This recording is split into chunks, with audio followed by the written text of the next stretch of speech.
people are going to agree with what I'm about to say now. So I'm going to sort of try and play devil's advocate a little bit, even though I'm going to sort of try and make the case that I don't believe David Moyes should sign another player again for West Ham. There's been a couple of leaked stories involving Neyef Aguerd and Kalvin Phillips, which wouldn't say led me to believe that. I already believed that, but maybe further cemented and further entrenched my opinion on that anyway.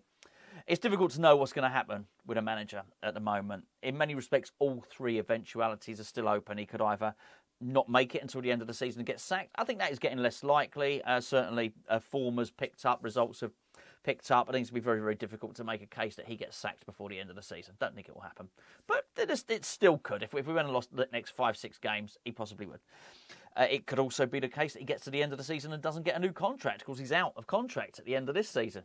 If that happens, then obviously he won't be here next season. The third and final one, which is still likely and could still happen, is that he gets to the end of the season and gets a new deal.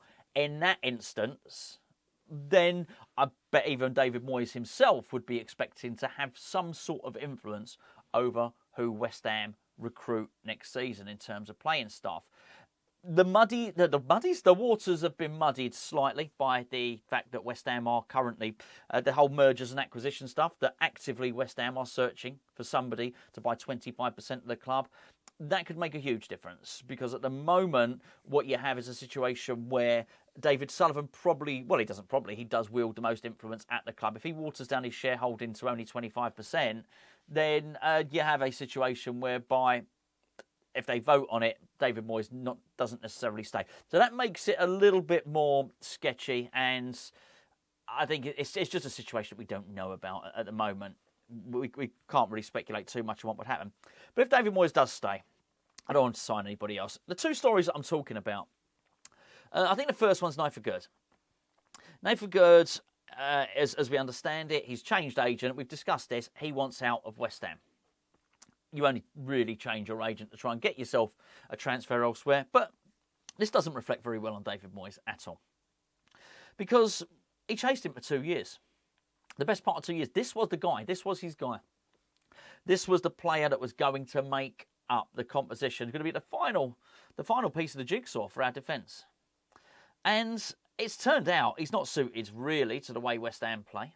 He's certainly not suited to the way David Moyes plays. I think part of it is, I think the long-range passing suits a counter-attacking team.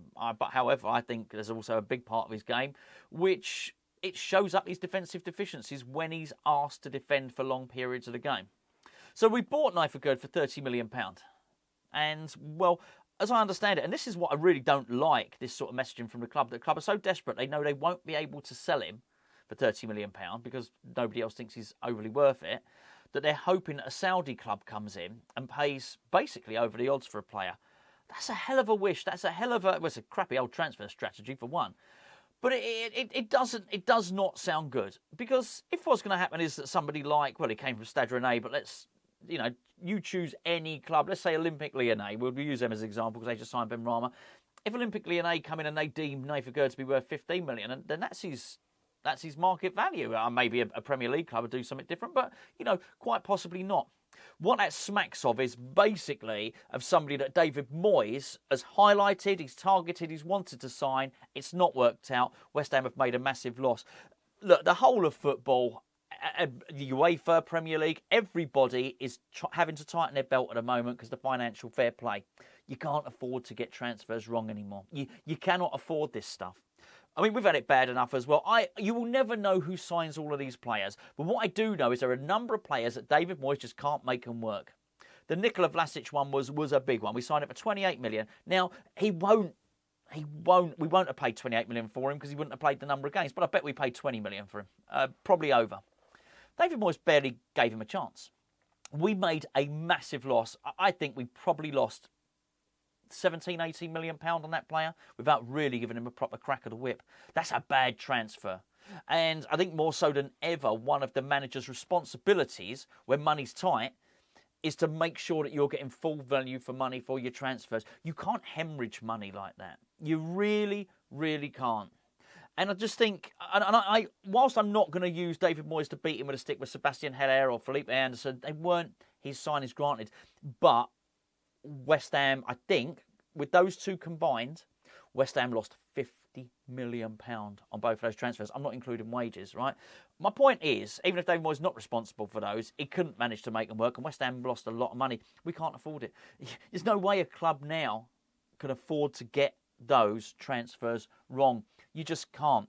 So actually, it's not even just a Vlasic thing. Things like Alex Crowell on a £5 million loan signing, it's completely untenable. You cannot carry on like this. And the more you look at it, it doesn't really matter if it's Danny Ings or Said Benrahma or anybody else. There's just a lot of players that have come in under the watch. Even if you try and make an example that maybe Benrahma was signed by Sullivan, Danny Ings was signed by Sullivan, you can't keep stretching it. You know, some of these people were signed by David Moyes. There's absolutely no doubt about it at all. And you just can't keep doing it. But there's one player we do know that's signed by David Moyes, and that is Neyef Aguerd. It's not just one player. I'll give you another player that we definitely know is signed by David Moyes. And this is a new story as well. And the new story is that Kalvin Phillips will be basically sent back. It's not, West Ham will not be taking up the option on him. It's not worked out. This is a massive, I think, slight on the reputation of West Ham. And in particular, I think it's a smudge on David Moyes' reputation of being able to identify a player. He got a lot of praise for when Jesse Lingard came in. It's really important to remember. Moyes got a lot of praise for the way he got a tune out of what I thought was the best form of Jesse Lingard's career. So if you're going to take the praise when you get it right, you're going to have to take the criticism when you get it wrong. But I'm just trying to make the point that the financial landscape is very, very different now. The Phillips signing will probably cost us about, in terms of wages and in terms of the loan fee, which was considerable, it's going to cost us about 7-8 million quid. It's a lot of money. That's a lot of money. And it's like David Moyes got him in and he's thought, oh, actually, I don't like him. He's not good enough. Actually, we'll send him back. Well, I think if I was holding the purse strings, I'm saying we can't keep doing this, mate. We've got a really thin squad. You're not using him. What about Maxwell Cornet last season? I know he's injured at the moment, but he's never really shown any great inclination to use him. We lost immediately. It was him. David Moyes himself said he was going to take all this time and take 18 months of the Sebastian Haller money and buy a striker. His choice was Gianluca Scamacca. He was completely unsuited to the team. And we were lucky with Scamacca. I'm telling you, we were lucky to only lose £7 million over the season with him. Because that's what the loss will be. If we get what we hope we're going to get for him, which is £28 million or whatever the case may be, then we probably only lost £7 million. I think we've done pretty well there. But you can't carry on doing that. You can't lose £7 million on Scamacca. You can't carry on and lose another sort of 7-8 million on somebody like James Ward-Prowse. Sorry, not James Ward-Prowse. We'll get to him in a minute, actually. On someone like Kalvin Phillips. You can't lose 15 million on Neyef Aguerd. You keep hemorrhaging money.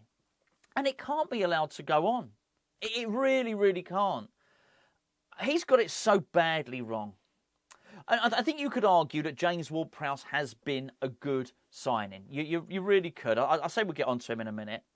But even you're looking at him now, and Ward-Prowse looks unsuited to any role that Moyes wants to play him in at the moment. Maybe we will find this is different. We're going to find out in the next 3 games. Edson Alvarez is not around, so we're going to find out something about James Ward-Prowse or something about Kalvin Phillips.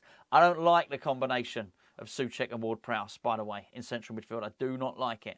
Maybe it'll work a little bit better if Paqueta's in the middle. I don't know. But we'll have to wait and see. But somebody has better do something, be it Ward-Prowse or be it Kalvin Phillips. I'm just making a point here that I don't really like the look of Moyes' signings too much at all. We do absolutely know that Mohamed Kudus and Mavropanos were not David Moyes' signings. And they've been absolutely brilliant. And David Moyes not got everything wrong. Jared Bowen was absolutely Moyes' signing, 100%. So let's praise him for the things he gets right. But I honestly think that the last time David Moyes hand-selected a player that you know was absolutely his, he's got it wrong. And that was Kalvin Phillips. We know Ward-Prowse. I'll let you decide whether you think Ward-Prowse is a successful one. Neyef Aguerd definitely is. Basically, his success rate ain't good enough. And the losses he's making on them are considerable. If you started putting up that deficit of money lost, and don't factor in Declan Rice, because I just think it's not that David Moyes doesn't deserve any praise for Declan Rice. He does. He has helped develop him. But it's a once in a blue moon. It's once in a lifetime. I mean, it really is. Without those other, quite odd transfers by Chelsea, I think you'd be, and let's be fair, Chelsea have not been spending money in, let's say, the sort of traditional sense. They've been doing things a little bit funny in the way they spread their money over 7-8 years. Had it not been for the way Chelsea spend their money, you probably would have found that Declan Rice would have beaten Jack Grealish and would have been the British record transfer fee. I think Chelsea had done it a pips just over 100 million twice. I think that's a once-in-a-lifetime thing. I think that's not going to happen again. And I think it's really, really hard to sort of factor that in and say David Moyes, and factor Declan Rice and say David Moyes is making profits in the transfer window. I really don't think he is. And I was quite annoyed by this desperation being leaked by the club that actually Neyef Aguerd, we need the Saudis to come in and rescue us. What? That's a really, really weird thing. That's like having a reduced item in the shop and really hoping that someone rich comes by and comes in your shop and pays well over the odds for that item. It's a weird thing to hear. I don't know how accurate it is, but it wasn't great. And, and then you start hearing this stuff that actually we're not going to renew Kalvin Phillips. If that was me, and if it was the same in any company other than football, I'd be looking and I'd be saying, you keep hemorrhaging us money. It makes no sense at all. And I think when you start to factor in what you've got with Tim Steidten there, we actually have a director of football. We have an expert. That's what Tim Steidten is, a transfer expert. That's his job. He's not a coach. He's not a physio.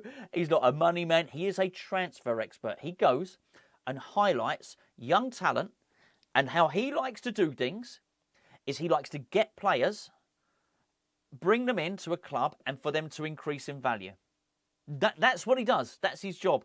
That's not what David Moyes does. That's not his job. He's a coach first, a manager second, whatever.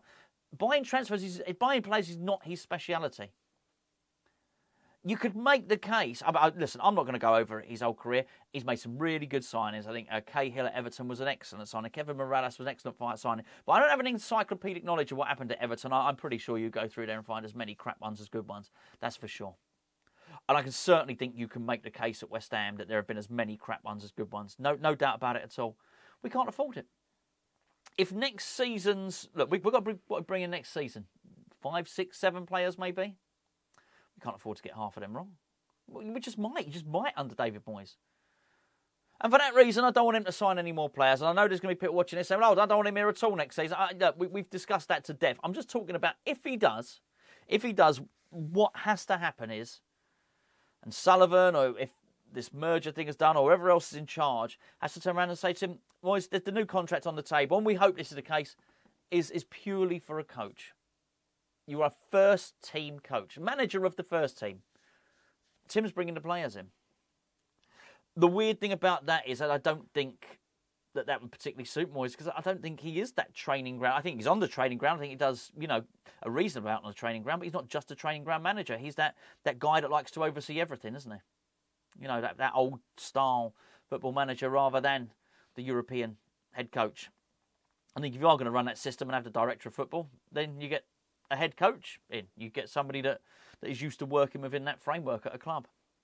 Anyway, just my thoughts. There you go. I just saw these two stories about Neyef Aguerd and in particular Kalvin Phillips as well. And I just thought, your judgment is really bad here. You pushed for this player. You pushed and pushed and pushed. And I got to say, the board, you could tell the board did not want to do it. I'm not sure the board wanted to do much at all. The board don't get away with stuff for me. I criticise them in separate videos. I really do. But just in this particular, and I think there was a lot of people, and as we've already mentioned, were responsible for what went wrong in that January transfer window. But 70, 80 million maybe, if that is our transfer kitty for next season. Am I going to give that to David Moyes? Not a chance. I wouldn't give him a penny.